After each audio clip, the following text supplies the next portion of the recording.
meron tayong dumating na dalawang parcel. Trinay natin itong kay Rosemar mystery parcel na to. Kung ano nga bang laman ito. Kung totoo nga ba na merong mga iPhone or something. 699 nga pala guys yung bawat isa. So ayan, nagkipagsapala na tayo kay Rosemar mystery parcel. Ito, buksan na natin. Ano nga bang laman ito? Mystery parcel. Kung anong laman. Yan. Kung legit nga ba itong tupper. Naipagsapala lang tayo dito. Kung worth it nga ba itong kay Rosemar ito.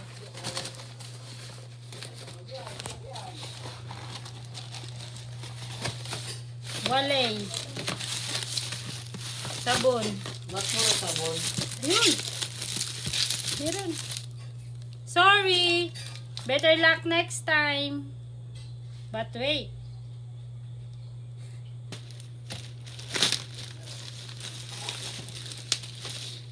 I think sabon lang din yan.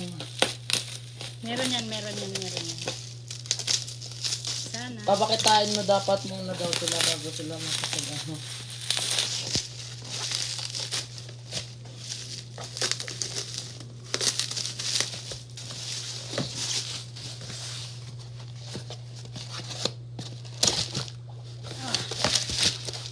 Sorry pa din.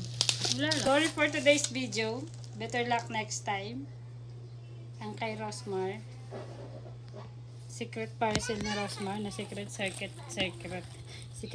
pa tayo. So wala. Sorry.